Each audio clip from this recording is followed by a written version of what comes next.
Le petit théâtre à l'italienne de Guéret pourra-t-il être sauvé?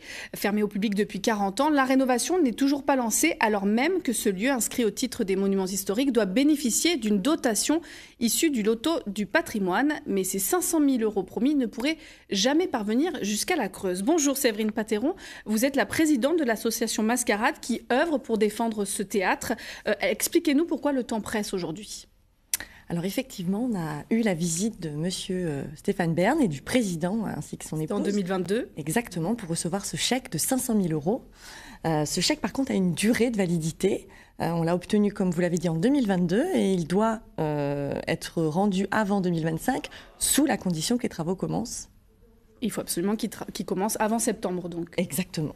Alors, la municipalité a réalisé l'étude de faisabilité. La facture, elle est potentiellement conséquente, autour de 8 millions d'euros, c'est bien ça? C'est ça.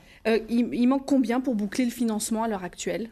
Alors, elle a estimé avec l'étude de faisabilité un montant de 8 300 000 et un reste à charge pour la mairie de 3 millions, un budget qui n'est pas tenable pour les finances actuelles de la mairie de Guéret. Parce que ce qu'il faut dire, c'est qu'il y a d'énormes travaux à faire. Exactement. C'est un bâtiment qui n'est plus ouvert au public, il n'est plus en conditions de sécurité, donc il faut tout refaire de A à Z au niveau de la structure qui est en bois. Charpente, exactement. menuiserie. Et puis refaire la partie métallique pour qu'il soit utilisé en tant que théâtre.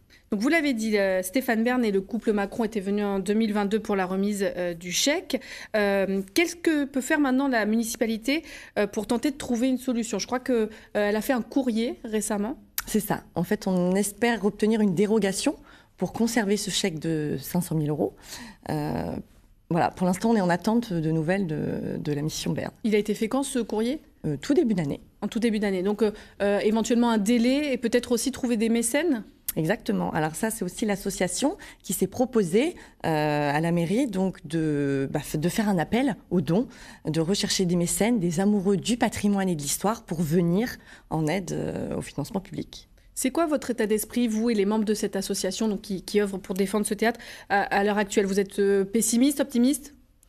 On est toujours confiant parce que ça fait 10 ans moi que j'y suis, ça fait 10 ans qu'on se bat, on a toujours trouvé des solutions, on espère encore en trouver d'autres. Voilà. Par contre, le temps presse et ça nous inquiète forcément. Est-ce que vous avez pensé à d'autres solutions extérieures ou d'autres recours si vous n'avez pas ce délai accordé par la mission du patrimoine? Alors nous, on va lancer les appels aux mécènes privés.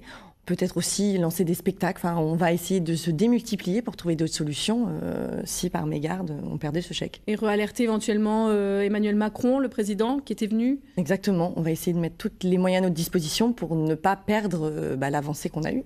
Vous n'êtes pas du genre à baisser les bras. Est-ce que vous espérez refaire quand même visiter ce petit théâtre au public? Alors malheureusement, on ne peut plus, puisque depuis 2 ans, la mairie ne nous permet plus l'accès pour des raisons de sécurité. Donc malheureusement, il faut se battre sans pouvoir le montrer. C'est ce qui est encore plus compliqué.